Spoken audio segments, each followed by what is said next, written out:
Bonsoir à tous, on est ravis de vous accueillir ici donc avec Marie-Caroline et Mathilde aujourd'hui pour essayer de vous initier au merveilleux monde de la microfluidique. On espère que vous le trouviez aussi merveilleux que nous. Donc on a intitulé aussi notre présentation aujourd'hui de la plomberie à l'échelle d'une plus, et vous allez voir aujourd'hui on va pas mal discuter de ces aspects de microplomberie. Donc la microfluidique, c'est une science. C'est à la fois un domaine scientifique et un domaine technologique qui est apparu il y a une vingtaine d'années, donc c'est encore un domaine qui est relativement jeune. Et globalement, ça s'intéresse à la manipulation de fluides dans des microcanaux, des canaux dont au moins une des dimensions est à peu près micrométrique. Donc, c'est quoi à peu près l'ordre de grandeur dans notre vie quotidienne? Alors pour ceux à qui il reste des cheveux, je pense qu'il y en a dans la salle, il faut se voir qu'on va imaginer qu'on fait passer des fluides dans des canaux qui vont avoir à peu près le même diamètre qu'un de vos cheveux. D'accord? Donc c'est ça l'idée globale de la microfluidique, le concept général. Et ensuite, particulièrement à quoi on va s'intéresser aujourd'hui, c'est comment est-ce qu'on est capable de manipuler ces fluides dans ces microcanaux, comment est-ce qu'on est capable de les faire s'écouler, et ensuite, quel est le potentiel applicatif de ce nouveau domaine qu'on appelle la microfluidique. Alors, globalement, en tout premier lieu, la microfluidique a été initiée à travers le concept de laboratoire sur puce, qu'on appelle aussi lab on chip en anglais, où le principe est le suivant. L'idée, c'est de designer et développer des systèmes, ici des systèmes microfluidiques, qui vont avoir des tailles à peu près la taille d'une de vos cartes de crédit, dans lesquelles on va essayer d'intégrer toutes les étapes qu'on trouve classiquement dans les laboratoires. C'est pour ça qu'on parle de laboratoire sur puce. Il s'agit en effet dans ces différentes zones, ici vous voyez certainement, ou peut-être pas très bien, mais différents schémas. À l'intérieur de cette circuiterie, de cette microplomberie, on va essayer de remplacer à la fois ce que l'homme peut faire, mais également ce que les machines peuvent faire.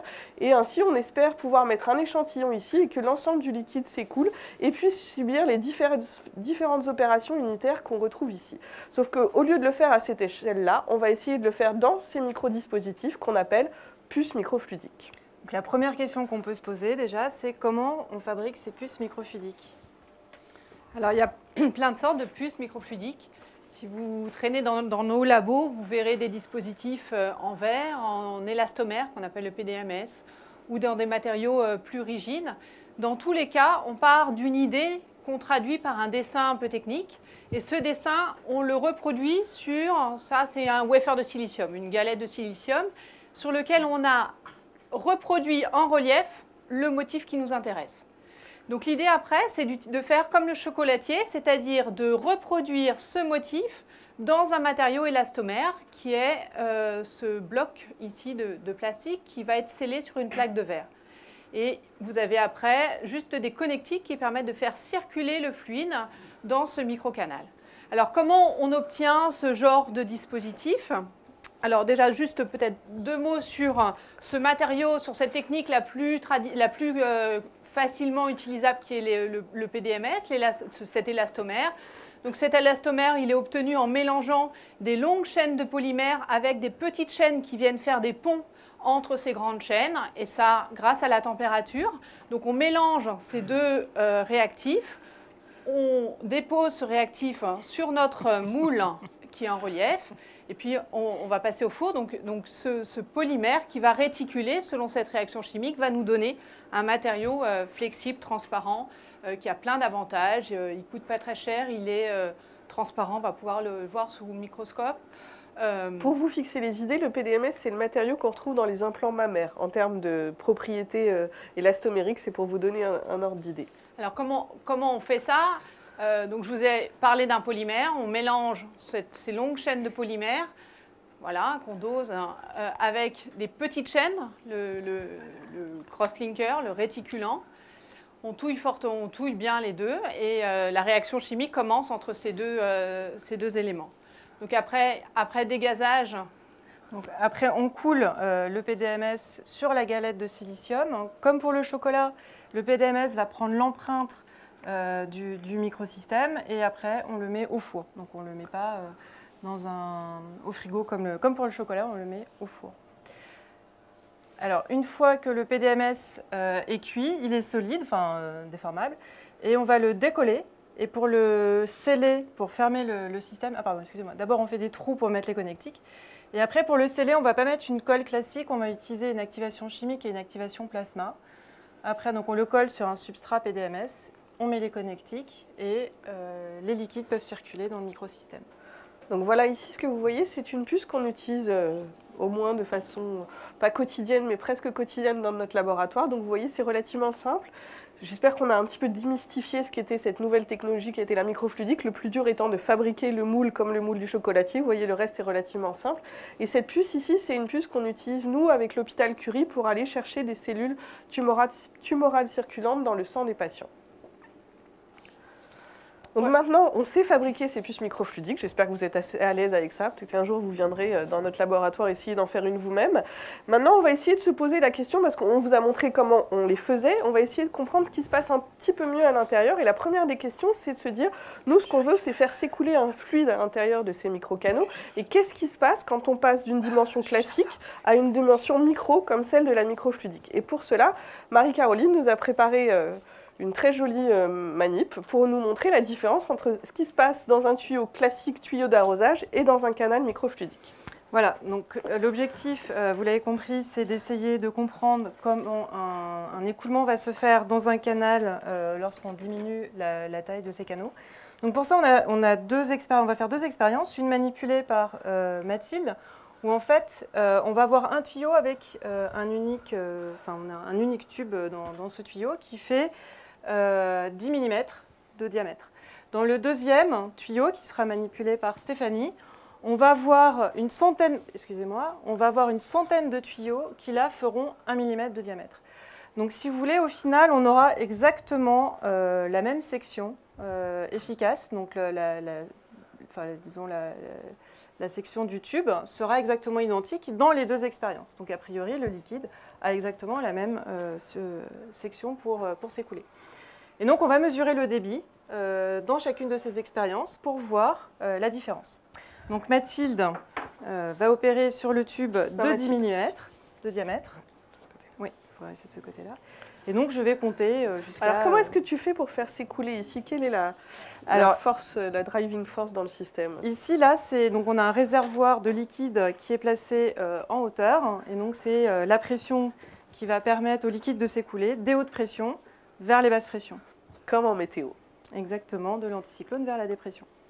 Donc là, on va compter quelques secondes. Vas-y, donc. Alors la question, c'est, quand même, on va se poser une question, c'est de savoir, si on ne casse pas les fioles avant, c'est de se poser la question de savoir si dans le système de Mathilde, ça va aller plus vite que dans mon système. Très honnêtement, moi j'ai 100 canaux, elle en a un. Mets ta vie que c'est dans le mien que ça va aller le plus vite. Mais on va voir. On va voir.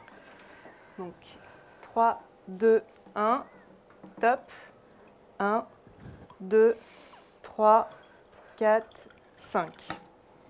Voilà, donc on a à peu près 160 millilitres.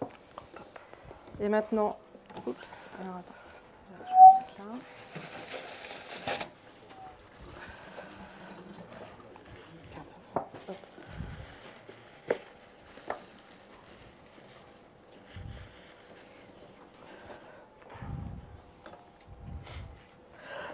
Ah oui, non, j'ai vidé le... C'est pas grave, comme ça au moins on est à volume équivalent. Donc on avait rempli, ce qui est important c'est qu'on avait rempli quasiment le bécher. Donc on va refaire 5 secondes avec Stéphanie. Donc 3, 2, 1, vas-y. 1, décale-toi Stéphanie. 2, oui, moi il n'y a pas grand-chose à voir malheureusement. 4, 5. Bon, vous êtes convaincus que c'est pas juste la section qui l'emporte. La section des deux tubes est équivalente et pourtant l'écoulement est très très différent dans ces deux tuyaux. Voilà. Je dois reconnaître ma défaite. Donc maintenant on va essayer de comprendre pourquoi le débit est beaucoup plus faible dans le tuyau qui comporte une centaine de tubes.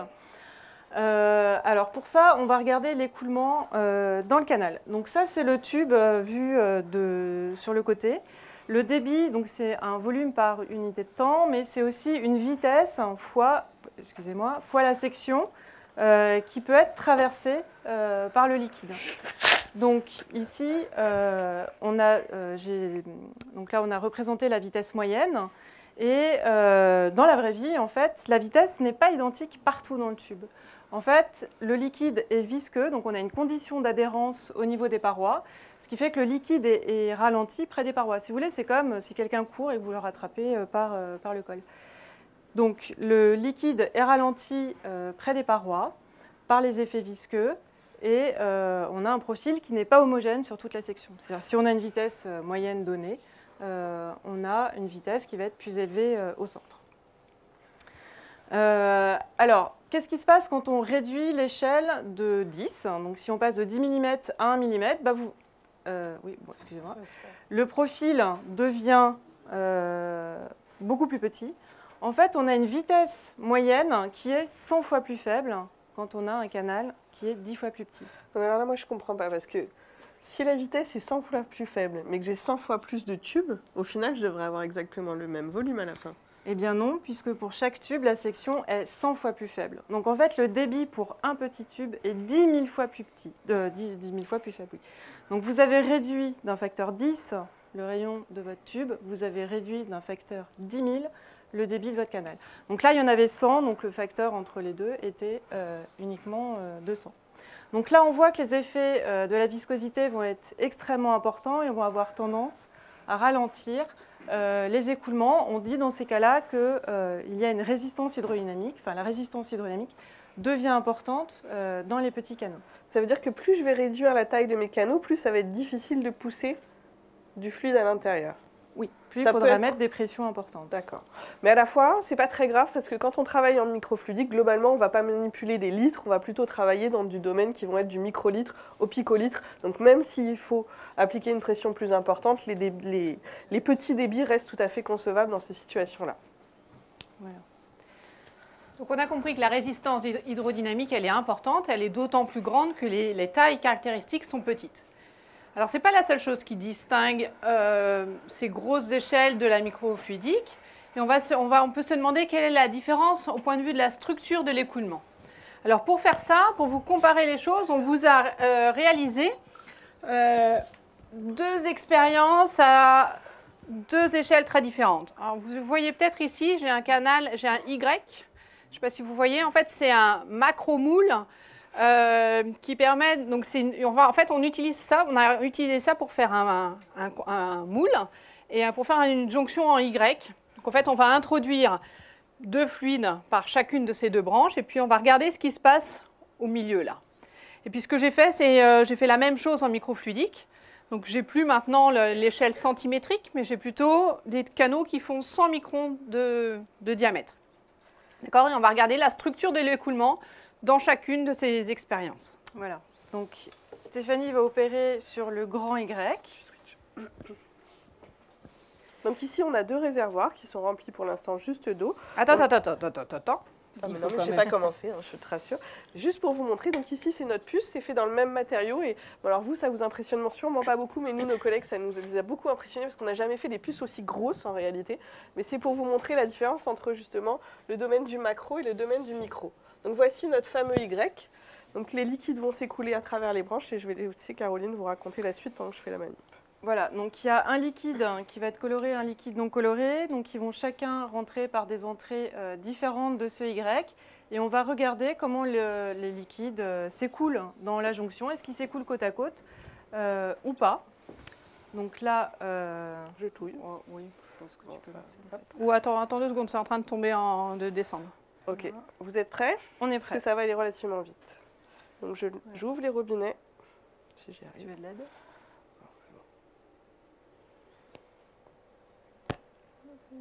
Et voilà. Donc là, ce qu'on voit, c'est qu'on a plein de petites structures qui apparaissent, des tourbillons, ça se mélange extrêmement bien. On a un écoulement qui se rapproche beaucoup de ce que vous pouvez voir, par exemple, sur une rivière, dans les montagnes. Donc ça, c'est un écoulement qu'on appelle turbulent. Et maintenant, Mathilde va montrer la même expérience, mais quand on est sur des canaux qui font la centaine de microns de diamètre.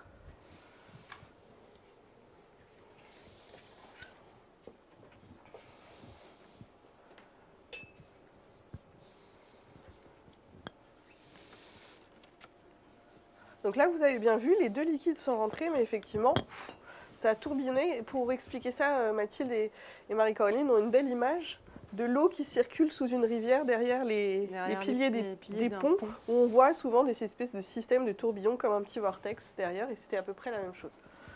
Et maintenant, à l'échelle microfluidique. Alors là, je suis très vexée parce que mon colorant a cristallisé à l'intérieur de mon canal. Mais bon, alors ce que vous avez, c'est 2 canaux qui font 100 microns de diamètre. Et vous avez un colorant bleu et un colorant jaune qui s'écoulent tout doucement. Donc l'échelle typique, c'est quelques microns par seconde. Et alors là, bon, c'est pas grave. Ce que vous voyez, c'est qu'il n'y a plus de tourbillon en soi. Il y a des cristaux en fait, c'était pas prévu. Il y a des cristaux qui se sont mis à l'intérieur du microcanal et ce que vous voyez c'est que les lignes de courant elles contournent gentiment ces défauts et l'écoulement est stationnaire alors que vous pouvez me croire, le pouce-seringue est en action donc il y a du flux et pourtant tout a l'air complètement statique. Donc il y a ici quelque chose qui est différent du cas macroscopique. Voilà, donc maintenant on va essayer de comprendre l'origine de la différence de ces structures. Donc pour ça, on va revenir à une équation de base en mécanique, qui est l'équation de bilan de quantité de mouvement. Donc comme son nom l'indique, c'est lié au mouvement, donc c'est lié à la vitesse, et la quantité de mouvement, c'est la masse fois la vitesse. Alors vous inquiétez pas, on ne va pas mettre d'équation. On a simplifié le discours en utilisant des pictogrammes. Et aujourd'hui, on va faire du ski pour expliquer la mécanique des fluides. Donc on est à la montagne et on va avoir des forces motrices. Alors la force motrice pour dévaler une piste, ça va être la gravité. C'est ce qui fait que vous allez descendre de la piste. Vous pouvez aussi avoir votre force musculaire hein, si vous voulez remonter la piste, si vous faites du ski nordique. Et cette force motrice, elle fait que quand vous êtes arrivé au sommet de la montagne, vous démarrez à une vitesse nulle, vous allez accélérer pour acquérir une certaine vitesse. Et cette accélération fois la masse, c'est ce qui va vous donner votre inertie. Et donc cette inertie, elle va être pondérée par le frottement qui est lié à la présence de la neige. On imagine bien que lorsque vous êtes en train de skier, si vous rentrez dans une zone de poudreuse non damée, vous êtes très clairement ralenti. Et de la même façon, si vous l'avez déjà expérimenté, la même chose avec des skis non fartés, le frottement est tel que vous pouvez même à certains points ne plus avancer du tout. Voilà. Donc on voit ici que les forces de frottement vont jouer un rôle très important en comparaison des forces d'inertie qui sont présentes. Donc en fait, ces forces de frottement peuvent être suffisamment importantes pour qu'au final, vous n'ayez même plus d'inertie. Alors plus d'inertie ne veut pas dire que vous n'avancez pas. Vous pouvez très bien avoir une certaine vitesse, mais vous n'avez plus d'inertie. Alors on va essayer de voir un petit peu comment est-ce qu'on peut distinguer ces 2 régimes, dits inertiels et où les forces de frottement dominent. Alors pour ça, il y a M. Reynolds qui a proposé de regarder le rapport entre ces 2 termes, entre l'inertie et les forces de frottement. Et ce rapport porte le nom du nombre de Reynolds, donc de cet homme. Et en mécanique des fluides, c'est donc la vitesse moyenne de l'écoulement, le rayon de la canalisation dans notre expérience, et la viscosité du liquide. Donc on voit ici que le rayon de la canalisation et la viscosité vont jouer un rôle très important. Notamment, plus le rayon est petit, plus l'inertie ici sera petite. D'accord ? Donc, si par exemple, on se met dans un cas où le nombre de Reynolds est très grand devant 1. Donc très grand devant 1, ça veut dire que les forces de frottement sont négligeables par rapport à l'inertie. Donc quand les forces de frottement sont négligeables par rapport à l'inertie, on se retrouve sur une piste rouge. D'accord ? Donc sur une piste rouge, vous avez une inertie qui est assez importante. Vous avez envie de ralentir, donc vous allez faire des virages et rien ne s'oppose à ce que vous fassiez un virage. Donc c'est ce qu'on va appeler une fluctuation pour la mécanique des fluides. Et elles peuvent même s'auto-amplifier, ces fluctuations. Donc Mathilde et Stéphanie vont vous présenter des fluctuations hydrodynamiques. S'il vous plaît. Ou des fluctuations hydrodynamiques. Donc en fait, Mathilde va avancer. Stéphanie veut la dépasser, mais Mathilde essaye d'éviter un obstacle également, ce qui fait que l'amplification, enfin disons la bifurcation de Stéphanie est amplifiée par le mouvement même de Mathilde. D'accord ? Donc il y a une corrélation très importante entre... Ouais, on peut leur faire revoyer au ralenti. Moi je vais doucement et toi tu vas vite. Moi je vais vite et je voudrais passer, mais comme elle me gêne, et là voilà, je suis obligée, à chaque fois je paye de ma personne tout de même, mais en gros ma trajectoire est très largement accentuée par rapport à ce que je voulais faire initialement parce qu'elle me décale encore plus. Et donc, elle amplifie mon mouvement. Voilà, donc on a des corrélations importantes entre les mouvements de Mathilde et de Stéphanie. Alors, en mécanique des fluides, bah, c'est typiquement les écoulements dits inertiels ou écoulements turbulents. C'est l'expérience que vous avez vue dans le grand Y. On avait vu des structures apparaître. Et en fait, c'était ces fluctuations qui pouvaient se développer de part et d'autre de la piste de ski dans l'image qu'on avait donnée. Donc ça, c'est les écoulements turbulents. Et on voit que ce sont des écoulements qui vont extrêmement bien mélanger ici. Alors, dans le cas inverse, où on a une inertie qui est très faible devant les forces de frottement, donc là, on a vu que plus on réduisait le diamètre de la section, plus ce nombre de Reynolds était petit devant 1, et donc plus les frottements, eux, vont devenir importants. Donc ça veut dire qu'on n'a plus d'inertie. Et là, dans notre image du ski, c'est la piste verte, où vous voyez ici les skieurs qui vont suivre la forme de la piste à vitesse constante. Enfin, on suppose qu'ils sont à vitesse constante. Il n'y a pas d'inertie. Ça veut dire qu'ici, si je suis un skieur et que j'essaye de repartir, en fait, ou on va dire que je suis plutôt une particule fluide, mes voisines vont tout de suite me remettre dans le droit chemin et je vais continuer à aller tout droit. Exactement. La viscosité va empêcher les fluctuations, le développement de fluctuations et d'instabilité et de turbulence. Donc ça, c'est ce qui va donner les écoulements laminaires. C'est l'expérience que vous a montrée Mathilde, où on a vu que le liquide, en fait, va tout simplement suivre les obstacles de la conduite. Ici, donc, suivre la conduite, mais dans le cas des cristaux qu'il y avait dans l'expérience de Mathilde, on voyait bien que le liquide contournait gentiment les obstacles. Et juste un mot, dans ces cas-là, ça ne se mélange pas. Les deux fluides restent l'un à côté de l'autre. Et en fait, cette petite zone verte ici, on aurait pu l'observer. Alors, cette petite zone verte, qu'est-ce que c'est, Caro? C'est la diffusion. C'est-à-dire qu'à ces petites échelles, la diffusion va être importante. C'est-à-dire que la diffusion, elle est toujours là. Mais la plupart du temps, on ne la voit pas parce que la convection l'emporte sur la diffusion. Aux échelles microfluidiques, en fait, comme on est sur des échelles de temps qui sont petites, en fait, tout va très doucement et donc les phénomènes de diffusion sont importants. Et on zoomerait avec un microscope et on regarderait le profil de concentration entre les deux. On verrait très très bien la diffusion, les phénomènes de diffusion. Donc ça crée un nouveau problème en microfluidique, comment mélanger, mais on ne va pas rentrer dans les détails tout de suite. Donc là, on a bien vu... Non, t'as pas fini? Si, t'as fini. On a bien vu qu'effectivement, il y a des choses qui se passent très différemment selon si on est à l'échelle macro ou à l'échelle micro. Vous avez vu, on va plus ou moins vite, il faut nous pousser plus ou moins fort, on va se mélanger ou pas se mélanger selon la taille des canalisations dans lesquelles on va circuler. Mais pour l'instant, on est resté sur des choses relativement simples. Dans les deux cas, c'était des solutions d'eau dans lesquelles on avait mis des colorants. Maintenant, on va essayer de complexifier un petit peu le niveau et de se dire, mais si maintenant, c'est plus juste deux fluides aqueux que j'essaye de faire s'écouler, mais si je prends, par exemple, de l'huile et de l'eau, c'est-à-dire des fluides qui ne vont pas avoir envie de se mélanger, qu'on appelle non miscibles. Qu'est-ce qui va se passer dans nos canalisations microfluidiques? Et c'est Mathilde qui va vous le montrer maintenant.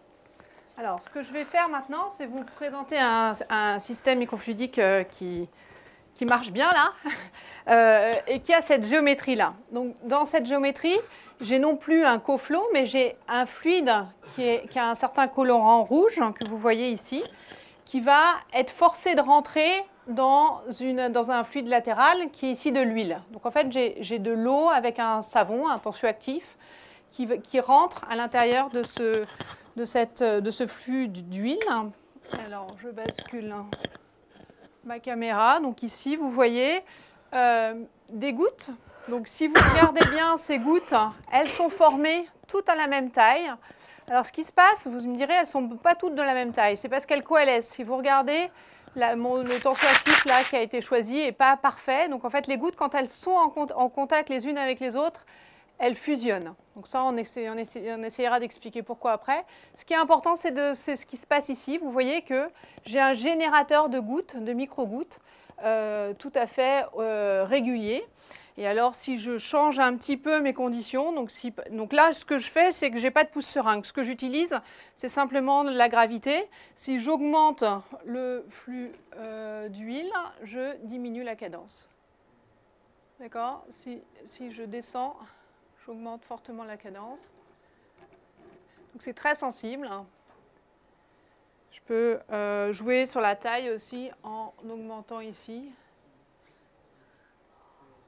D'accord? Je peux générer en fait des dizaines, voire des milliers de gouttes par seconde en diminuant, en jouant sur les débits et en changeant la taille caractéristique de mes canaux. Donc, je ne sais pas si vous voyez peut-être pas très bien, mais en fait, la taille typique ici, elle est de l'ordre de la constriction. On ne voit pas très bien, le contraste, c'est pas terrible. Donc là, c'est moins bien, mais vous voyez quand même le petit canal ici, d'accord? Il n'y a pas de situation parfaite, mais voilà. Donc, on arrive à faire des gouttes. Et on arrive normalement à les stabiliser correctement pour qu'elles soient bien homogènes.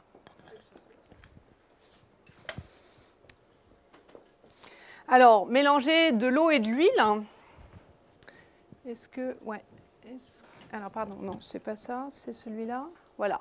Mélanger de l'eau et de l'huile, c'est quelque chose que vous faites quasi quotidiennement si vous faites une vinaigrette.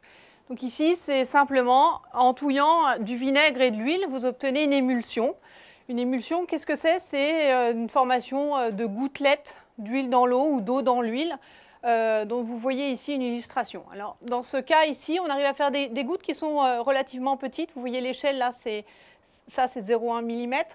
Mais vous voyez que ces gouttes, elles ont des tailles très variées. Il y a des grosses, des petites, et puis tout ça a l'air très polydisperse. En microfluidique, on peut générer des gouttes qui sont toutes de la même taille. Et vous voyez ici ces gouttes-là qui ressemblent à des billes, qui sont, dans ce cas précis, stockées par une membrane. Voilà. Donc en fait, ici, on a des gouttes très monodisperses et très stables. En microfluidique, on fait des vinaigrettes beaucoup mieux contrôlées que dans nos cuisines, globalement. Ouais, mais en toute petite quantité. C'est pas fait pour ça. Alors, on peut se demander pourquoi on arrive à fabriquer ces gouttes. Qu'est-ce que c'est que cet objet? Alors, en fait, quand on fabrique une vinaigrette ou quand on fait de la microfluidique, on force une interface. Là, j'ai de l'eau et de l'huile. C'est-à-dire que j'ai une interface entre un fluide, donc ici c'est rond, ça représente des molécules. Donc on pourrait dire que ça c'est des molécules d'eau et puis de l'air ou on peut imaginer une autre phase. Ce qui se passe, c'est que les molécules qui sont à l'intérieur, elles sont entourées de leurs voisines, elles sont assez à l'aise et elles sont beaucoup plus à l'aise en tout cas que les molécules qui sont à l'interface. Cette molécule-là, elle voit des voisines sur son côté bas, mais elle voit personne de l'autre côté, ou en tout cas elle voit l'autre phase. Et ça a un coût énergétique. Et donc, pour minimiser ce coût énergétique, ce que fait la nature, c'est qu'elle minimise cette interface. Et donc, si on prend un volume donné et qu'on cherche à minimiser l'interface, on obtient une sphère. Et c'est exactement ce qui se passe quand de l'eau de pluie tombe. J'ai mon animation. Quand de l'eau de pluie tombe sur Terre et que les gouttes sont suffisamment petites, elles sont sphériques.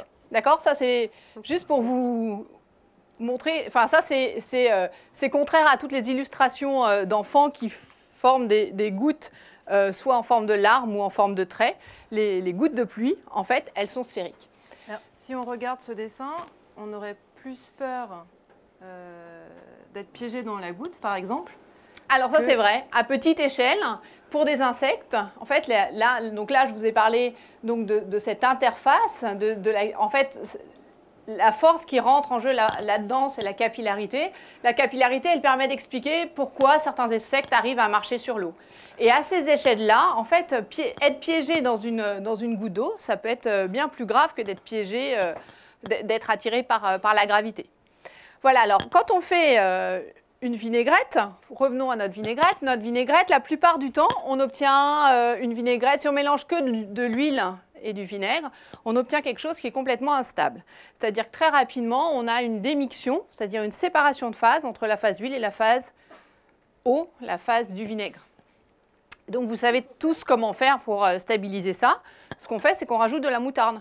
Quand on rajoute de la moutarde et qu'on fait une bonne vinaigrette, eh ben, on peut avoir une vinaigrette qui est très stable, qui est stable pendant plusieurs heures, voire plusieurs jours, si on se débrouille bien. Et donc, qu'est-ce que c'est cette moutarde? Cette moutarde, c'est un tensioactif. En gros, c'est une molécule de savon. Une molécule de savon, c'est une molécule qui a deux parties très différentes. Une partie qui aime bien l'eau, qui aime bien le vinaigre, la partie polaire, et puis une chaîne carbonée qui n'aime pas du tout l'eau, qui aime bien plutôt l'huile.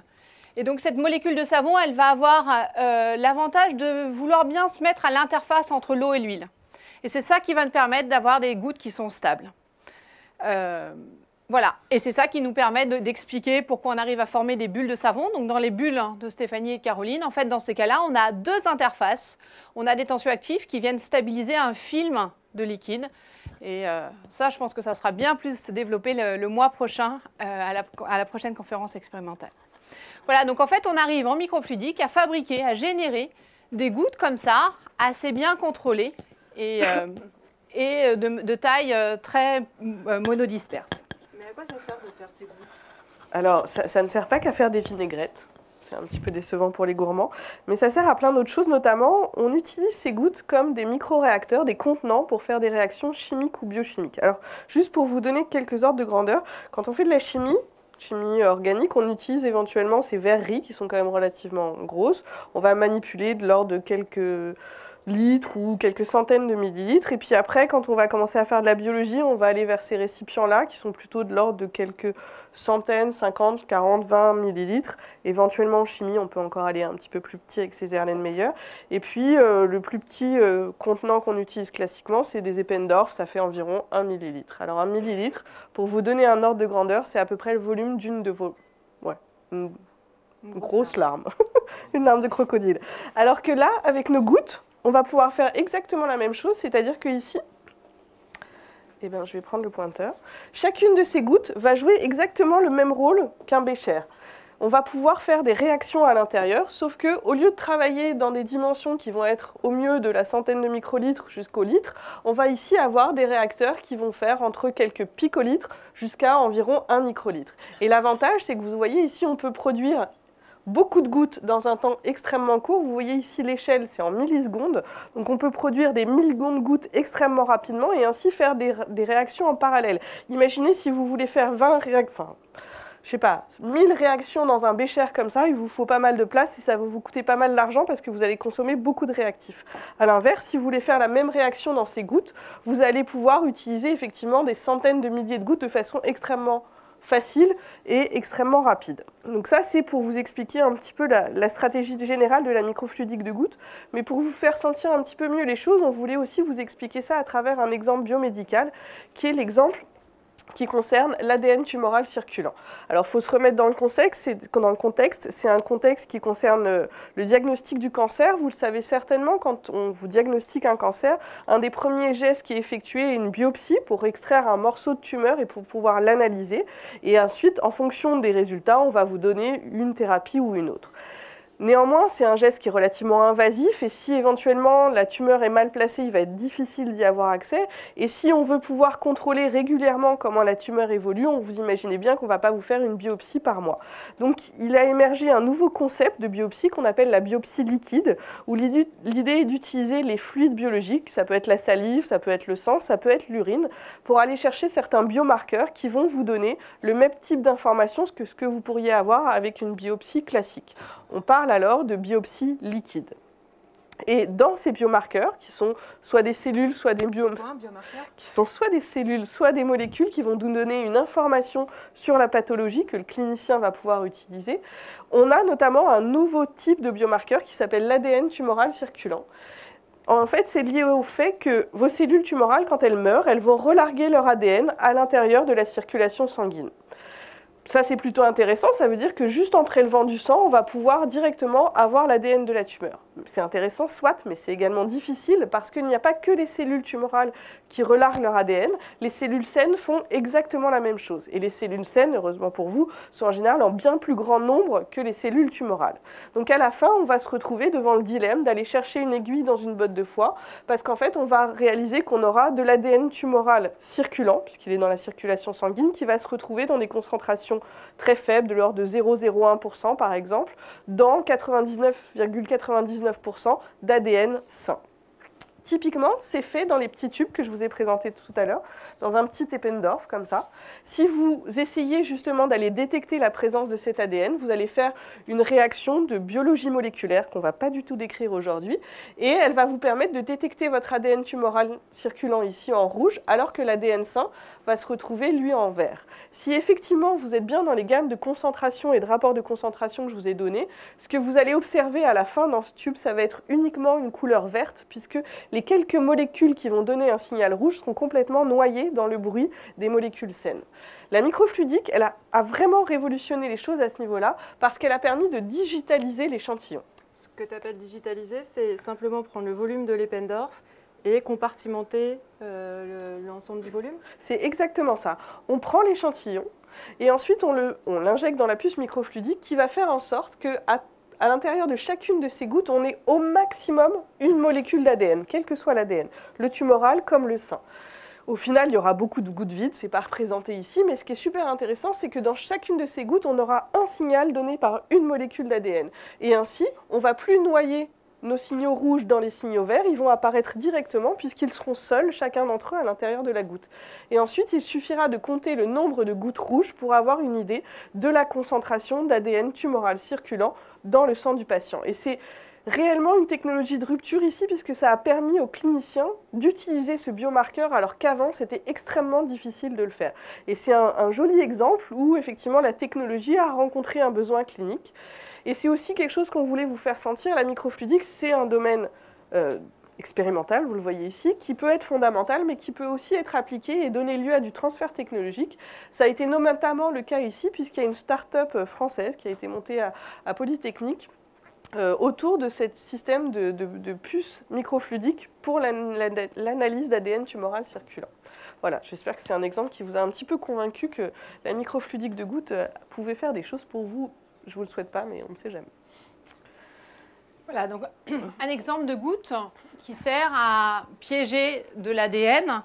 Ici, on utilise le fait que les gouttes peuvent être produites et piégées et stockées dans un réservoir. En fait, on peut faire plein de choses avec des gouttes. On peut par exemple faire des réactions chimiques. On peut pouvoir avoir des gouttes qui contiennent un composé A, des gouttes qui contiennent un composé B, et on peut vouloir faire en sorte que A rencontre B. On peut aussi vouloir qu'une grosse goutte soit scindée en deux gouttes. Donc en fait, en microfluidique, on a inventé plein de types de dispositifs qui permettent de résoudre ces problèmes-là. Et on va essayer avec Caroline de vous en illustrer quelques-uns. Donc là, le premier que je vais vous montrer, c'est qu'on peut, par des astuces, fragmenter des gouttes. Alors, voici un exemple. Vous avez ici des gouttes qui arrivent dans un microcanal. Alors, vous me direz, elles ne sont plus du tout rondes, vos gouttes. C'est juste qu'elles sont trop grosses par rapport au canal. Donc, elles sont écrasées et donc elles ressemblent à des cylindres. Et quand elles arrivent dans la jonction ici, eh ben, il leur arrive quelque chose. Elles s'étalent dans la jonction et puis elles se coupent en deux. C'est un peu comme un fil à couper le beurre. C'est exactement un fil à couper le beurre. Le fluide qui est derrière la goutte pousse en son milieu et la goutte se sépare en deux. On peut imaginer aussi que si la symétrie du canal n'est pas parfaite, eh bien en fait, on va couper des gouttes de manière asymétrique. Et vous voyez ici une belle illustration où on arrive à faire une cascade de cassures de gouttes pour obtenir des gouttes toutes petites. Voilà, alors donc Mathilde vous a montré comment on faisait de la brisure, mais on peut chercher également à faire fusionner les gouttes si par exemple on a besoin de faire réagir le contenu d'une goutte avec une autre. Et Mathilde vous a précisé précédemment qu'en général, on stabilise les gouttes avec des tensioactifs. Donc pour faire fusionner les gouttes, il va falloir apporter une action extérieure. Et ce qu'on peut faire, c'est l'apport d'un champ électrique. Donc ce que va faire le champ électrique, donc là on ne voit pas très bien, mais ici c'est une goutte blanche. Donc la goutte contient un très grand nombre d'ions. Et sous l'action d'un champ, va se polariser. Donc ici, on va avoir tous les ions positifs à droite et tous les ions négatifs à gauche. Mais quand on a deux gouttes qui sont... Quand on a deux gouttes... Merci. Quand on a deux gouttes qui sont placées pile l'une derrière l'autre, ici les charges sont de signes opposés, donc vont s'attirer, et on va avoir la fusion de la goutte. Et juste pour vous faire remarquer une petite chose qui est assez intéressante de voir ici, c'est quand même... Bon alors c'est à l'envers, mais vous pouvez lire c'est en millisecondes. Donc c'est pour vous montrer d'abord qu'il y a énormément de gouttes, mais que cette réaction d'électrocoalescence se fait d'une façon extrêmement rapide. Donc c'est aussi une fonction qu'on peut faire très rapidement. Donc nous avons vu la brisure et la fusion, et on peut se poser également la question du tri. Alors là, c'est une expérience un petit peu compliquée, dans le sens où on a ici donc, la production de gouttes. Ce qui est marqué en noir et que vous pouvez voir ici dans l'expérience, ce sont des cellules. Donc c'est de l'encapsulation de cellules quand on veut travailler sur cellules uniques où la goutte est un microréacteur. Alors pour produire, donc ces gouttes sont produites, mais avec une asymétrie dans les débits. Donc là, il y a deux couleurs différentes, mais en fait c'est le même liquide. Mais c'est essentiellement pour vous symboliser l'interface ici entre les deux liquides d'amener. Donc ce qui se passe, c'est que le liquide venant d'en haut et le débit est plus important et va plaquer le flux qui lui vient par le bas. Et on se souvient que les flux sont laminaires, donc ils circulent les uns à côté des autres sans turbulence aucune. Exactement. Et par conséquent, les petites gouttes, elles, vont être plaquées à l'interface ici exactement, tandis que les gouttes qui sont plus grandes et qui ont encapsulé une cellule vont être principalement dans le flux, dans le liquide qui vient par le haut, par un effet purement géométrique. Ce qui fait qu'en sortie, les petites gouttes vont aller vers le bas et les gouttes qui encapsulent une cellule vont pouvoir aller vers le haut. Et vous voyez qu'on a un tri parfait. Alors, donc là, on a vu qu'on pouvait faire un très grand nombre d'opérations avec ces gouttes. Donc, on sait les produire de manière extrêmement bien contrôlée, on sait les stocker, on sait les briser, on sait les faire fusionner, on peut les trier. Mais on a vu initialement une image avec un grand laboratoire avec plein d'équipements et de différentes fonctionnalités où en fait, ce qu'on veut analyser va subir un très grand nombre d'opérations et notamment des opérations, par exemple, d'élution ou de réaction. Et la question qu'on peut se poser, c'est est-ce qu'il existe un moyen de faire véhiculer le contenu, enfin un contenu d'une goutte à l'autre, à d'autres gouttes qui contiennent d'autres réactifs? Et la réponse est oui, bien heureusement.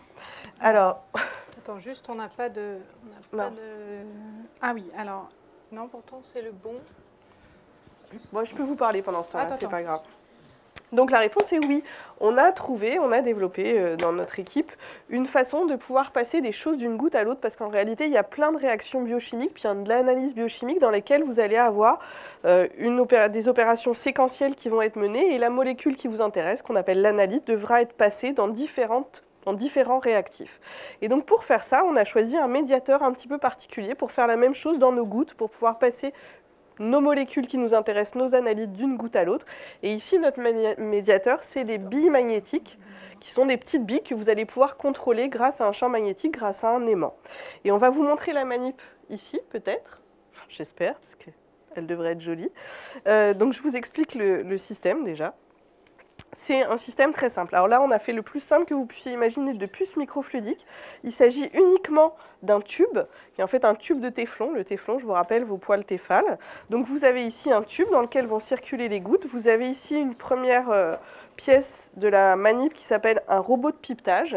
En réalité, on a des petits puits dans lesquels on a mis les différents liquides qui nous intéressent, de l'huile, une solution de billes magnétiques et puis une solution colorée pour pouvoir voir peut-être. Donc la première chose qu'on fait, c'est qu'on remplit ce tube avec de l'huile et puis ensuite le robot vient pipeter, je vous montrerai tout à l'heure si vous voulez, pour venir prélever une centaine de nanolitres de chacun de ces réactifs.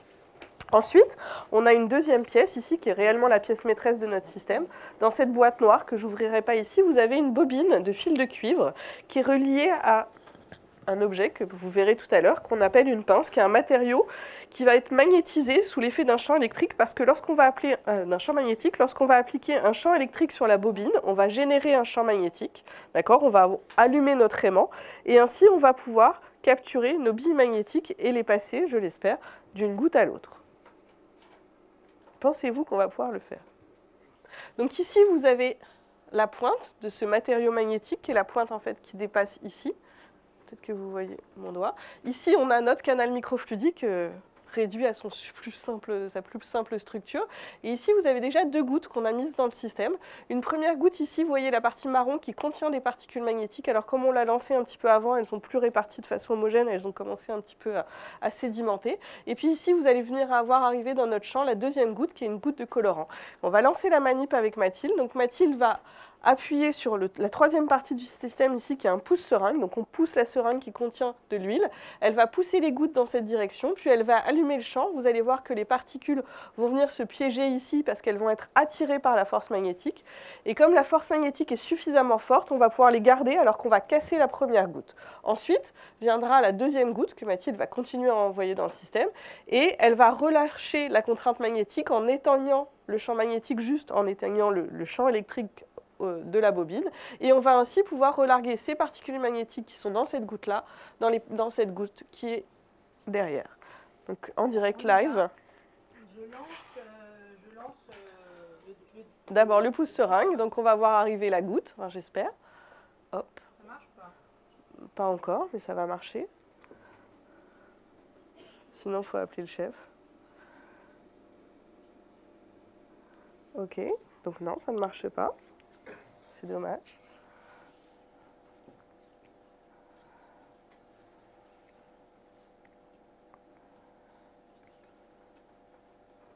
Ok, ça ne marche pas. Marco, si tu as 2 secondes pour descendre voir. On va montrer la vidéo en attendant, puis on va vous montrer en vrai après.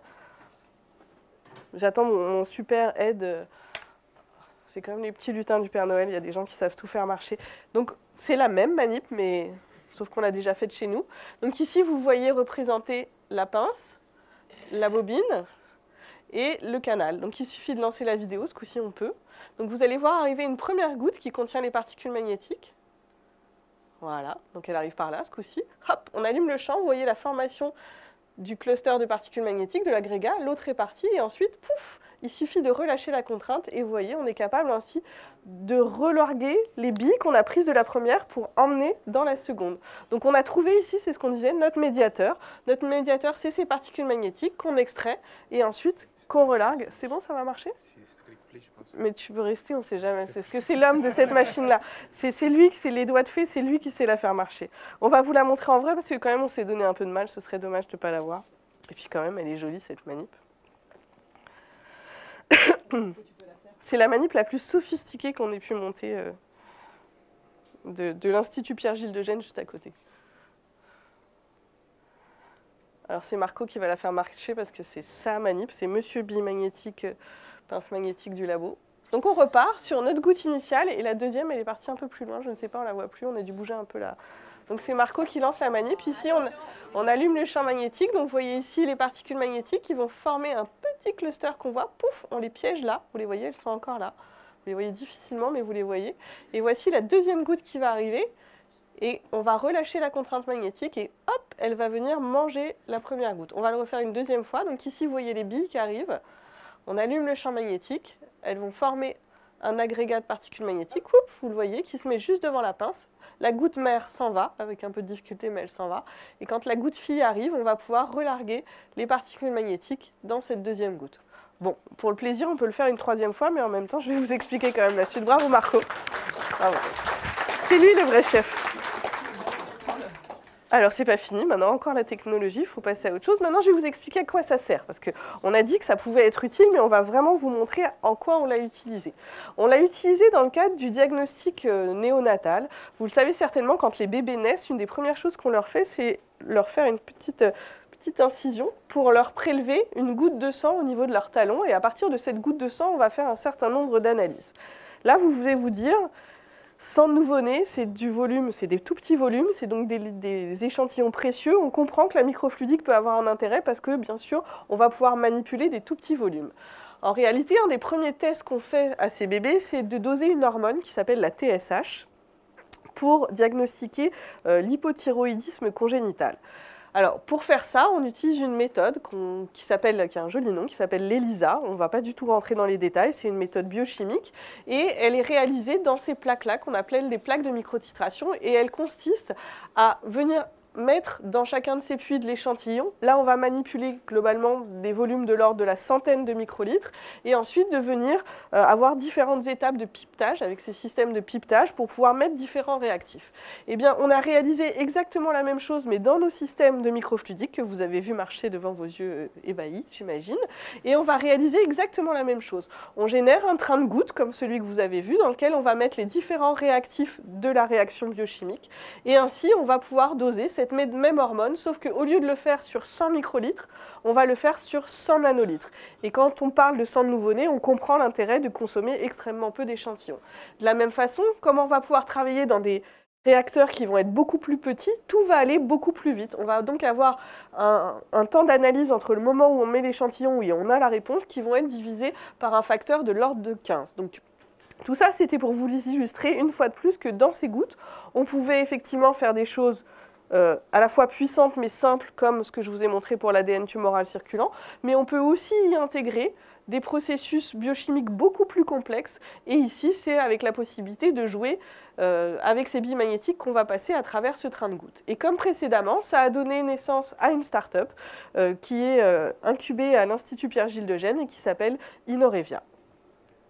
Voilà, alors on vous a montré plein d'exemples. Non, quelques exemples de microfluidiques de gouttes. Donc tout ce qu'on a fait là depuis le début, c'est de fabriquer des gouttes et de jouer avec, de mettre des choses dedans et de faire plein de choses. En fait, il y a d'autres choses qui existent et notamment, il y a de la microfluidique beaucoup plus simple qui s'appelle de la microfluidique papier. Et la microfluidique papier, elle tient son origine de ce phénomène-là. Vous avez tous déjà trempé un morceau de papier dans un... soit un morceau de sucre dans un café, soit eu un débat de pantalon mouillé un jour de pluie. Dans ces cas-là, à chaque fois, un milieu poreux, que ce soit le papier, le tissu, qui est en contact avec un liquide, s'imprègne de ce liquide. Alors, je vais vous faire la manip en direct. Ici, j'ai un petit récipient ici avec de l'eau. Ce que j'ai, c'est un papier buvard et je mets en contact mon papier buvard, mon eau avec mon papier buvard. Ah, ouais. On va recommencer. Je vous la refais en vrai. Donc, je mouille l'extrémité de mon papier. Alors là, j'ai dû être un peu trop stable. Donc ça, voilà, le papier Est-ce que vous voyez? Pas encore à la caméra. Est-ce qu'on le voit ou est-ce qu'on ne le voit pas?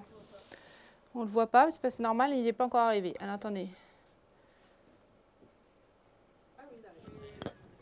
On voit ou on ne voit pas? On le voit avancer tout doucement. Ouais, alors c'était pas forcément le meilleur papier, ça. C'est pas grave. Donc en fait, ce que vous connaissez bien, c'est que l'eau pénètre à l'intérieur du papier. Alors, en fait, si on regarde un peu plus précisément, on voit que l'eau avance très vite au début, puis ralentit au fur et à mesure. Alors, ce qui se passe, c'est que l'eau au niveau du ménisque est en dépression. Et c'est comme l'histoire de tout à l'heure, l'eau circule des hautes pressions vers les basses pressions, c'est-à-dire de mon récipient vers le front. On a un pompage capillaire. Donc on a une pompe capillaire qui tire à force constante. Et par contre, le fluide qui est à l'intérieur, ici, il circule à travers les fibres du papier. C'est comme si on avait des petits canaux. Et plus le front est grand, plus ça frotte. Et donc plus le frottement est important. Et c'est pour ça que ça ralentit. En fait, cette expérience, qui n'est pas hyper probante ici, vous montrerait que ça va très vite au début, puis que ça ralentit au cours du temps. Mais en fait, j'ai un mouvement ici qui est infini. Si j'attends plusieurs heures, mon front irait jusqu'au bout. Et à l'horizontale, quand je n'ai pas de problème de gravité, j'ai une imprégnation capillaire qui n'a pas de fin. Voilà, alors en fait, on peut utiliser cette chose-là pour faire de la microfluidique plus sophistiquée. Ouais.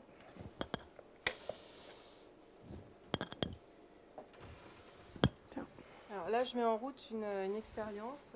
Comme vous avez pu voir, l'imprimation capillaire prend un petit peu de temps. Tu veux que on peut juste montrer que Caro a lancé quelque chose?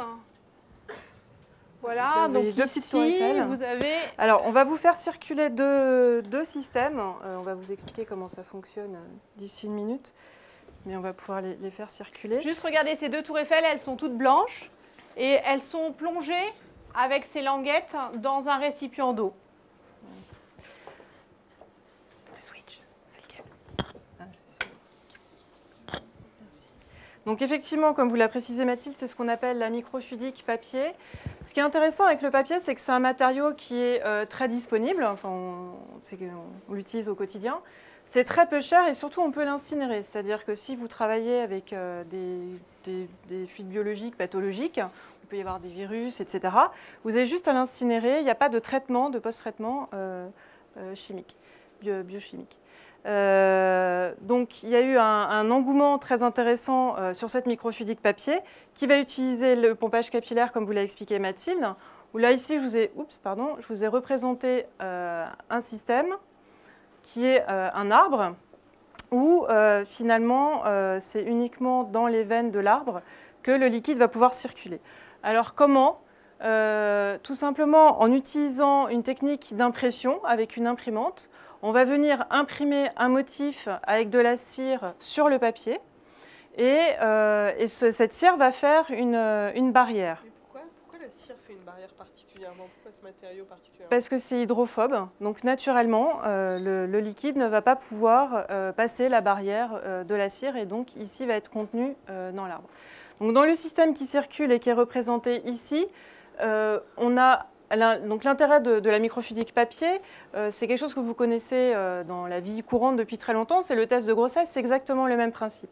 Sauf que là, on va pouvoir faire des systèmes plus compliqués parce qu'on va pouvoir plier le système et donc faire plusieurs réactions en parallèle. Donc là, l'expérience qui est en route, ici on a une petite languette qui est plongée dans l'eau.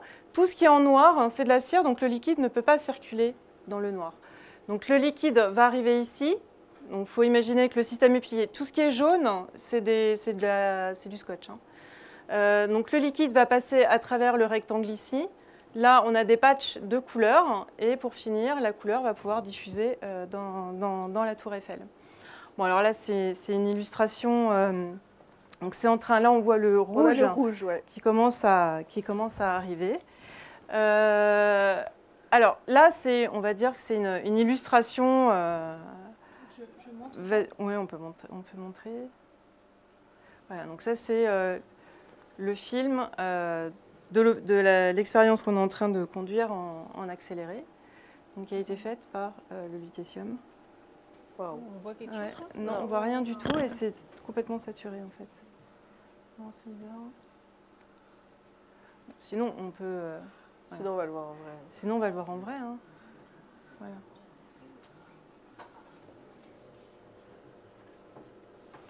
Voilà. Alors, de manière un petit peu plus sérieuse, donc Laura Magro, qui était en thèse au laboratoire, a développé un système qui permet de détecter l'ARN d'Ebola, donc en collaboration avec l'Institut Pasteur et la Croix-Rouge française. Donc c'est dans le groupe de Patrick Tabling.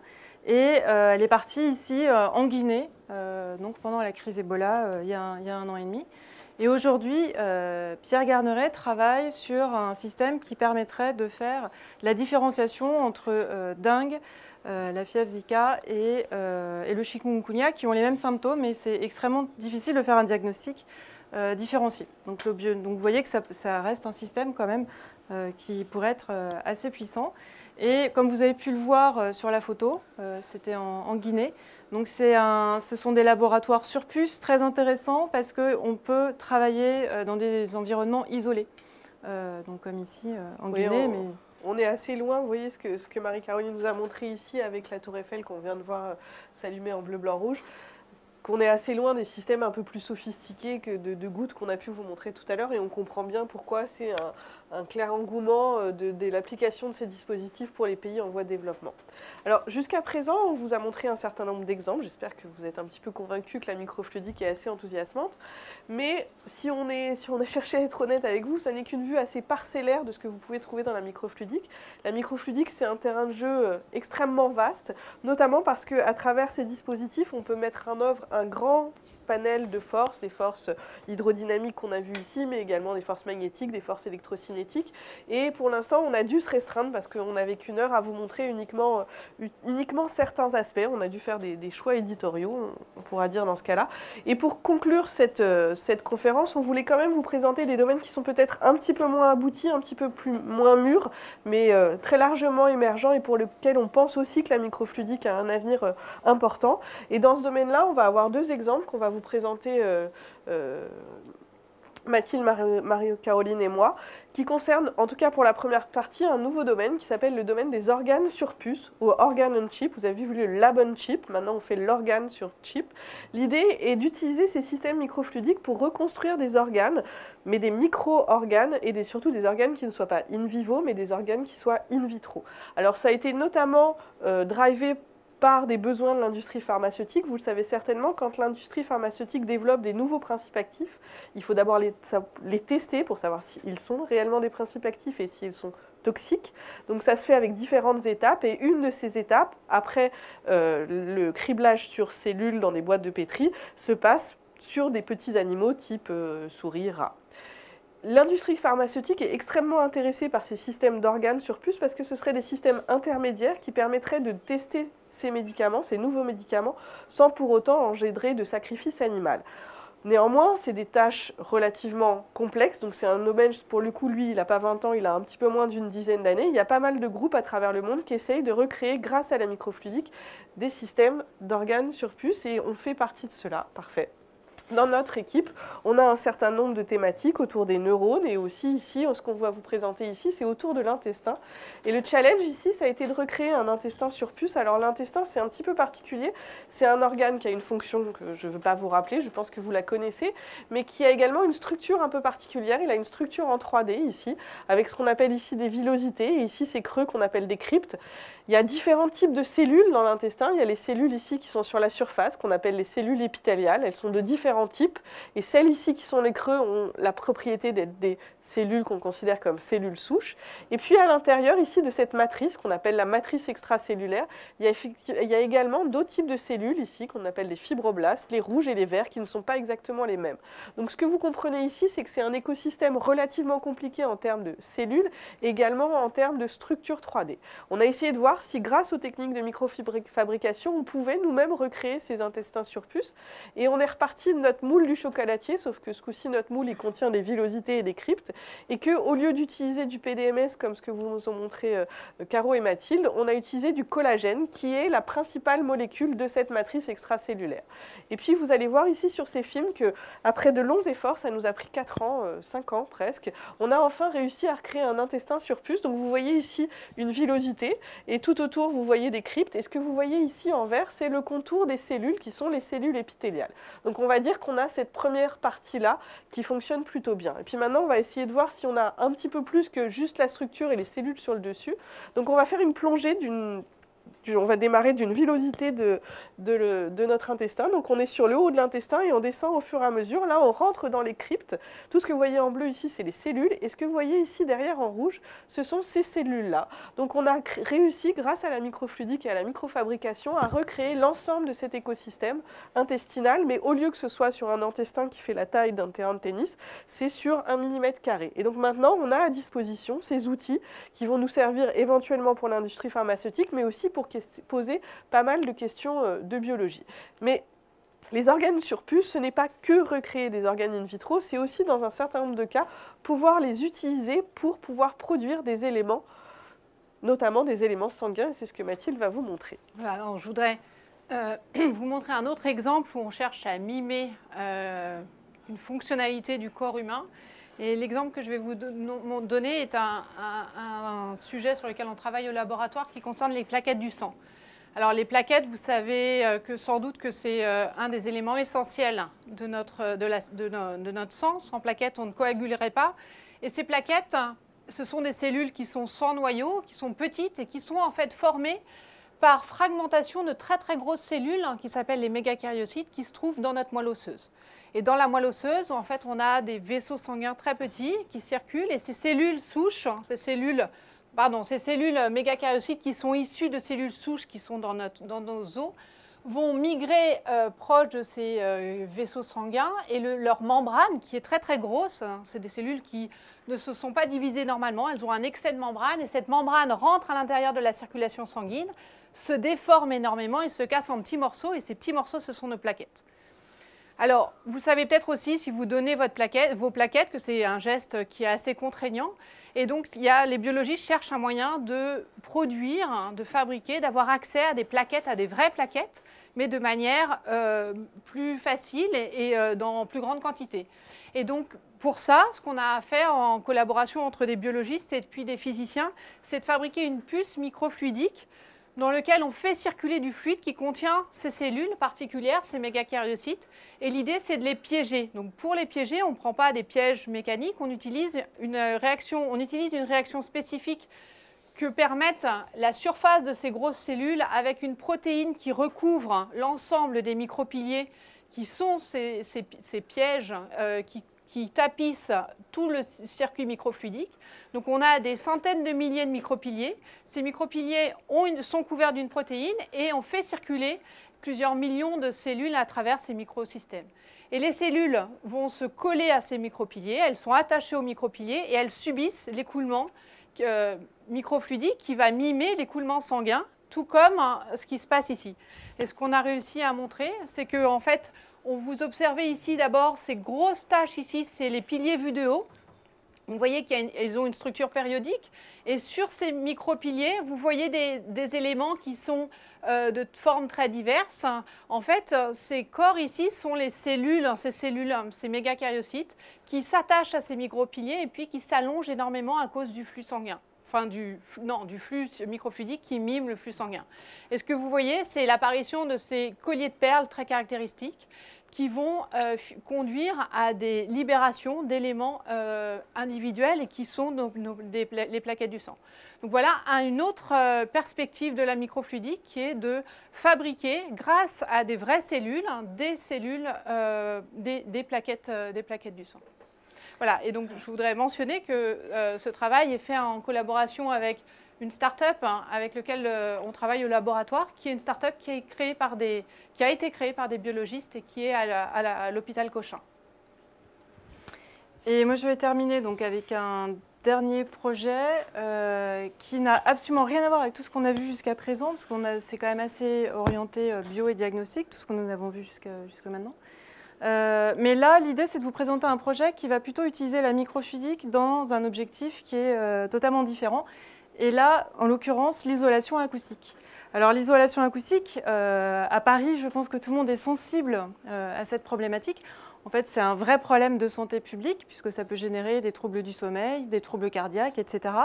Et donc, souvent, on va essayer de faire une isolation acoustique, mais quand le prix du mètre carré est élevé, c'est compliqué. Alors aujourd'hui, quand on veut faire de l'isolation acoustique, on utilise de la laine de verre.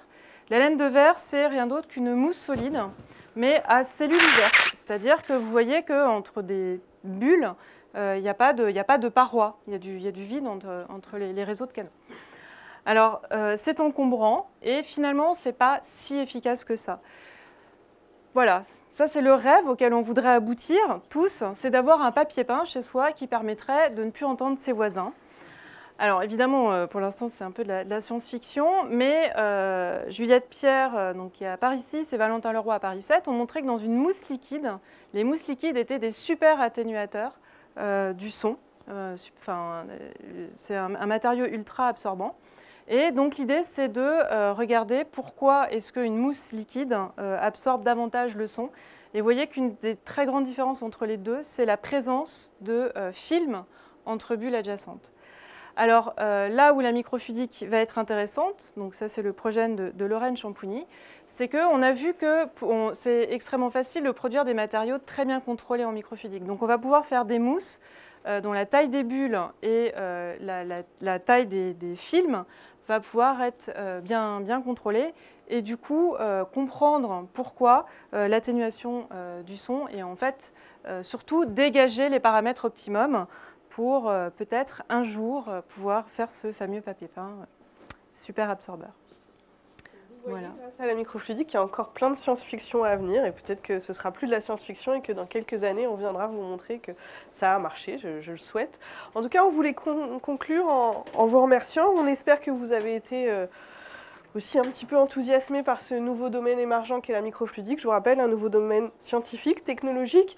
On voulait mentionner un certain nombre de choses dont on n'a pas pu parler aujourd'hui. C'est d'abord expliquer que c'est quand même un domaine qui est interdisciplinaire. Vous l'avez sûrement compris, pour qu'un dispositif microfluidique marche, il faut pouvoir le microfabriquer, il faut comprendre les matériaux, il faut comprendre l'hydrodynamique, éventuellement la biochimie, la biologie que vous allez mettre dedans. Donc c'est en équipe que la microfluidique peut fonctionner. On a la chance d'avoir un institut qui a été créé juste à côté, qui s'appelle l'Institut Pierre-Gilles de Gênes pour la microfluidique, qui justement met un certain nombre de ses forces en présence tous ensemble. On voulait également mentionner que c'est un terrain de jeu effectivement assez enthousiasmant, notamment parce que ça va de la recherche fondamentale à la recherche très appliquée. Et vous l'avez vu, ça a même donné, dans un certain nombre de cas, naissance à des startups. Et c'est aussi assez satisfaisant, je pense, pour nous, en tant que chercheurs, de pouvoir montrer qu'effectivement, à un moment, il va y avoir une utilité, notamment en termes de transfert technologique.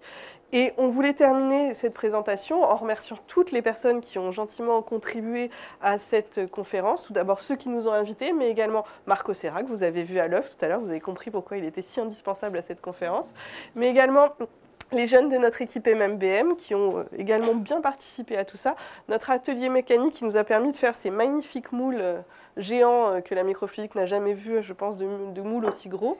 Mais également les gens du MMN, Alexandre Bransour, Pierre Garne pour la manip de paire de charge, Pierre Garneret pour la manip de microfluidique papier et aussi Lorraine Champougny pour la partie acoustique. Et puis on voulait aussi remercier Paul Boniface, Ramiro Godoy Diana et Josie Picot pour son aimable invitation et on vous remercie tous pour votre attention.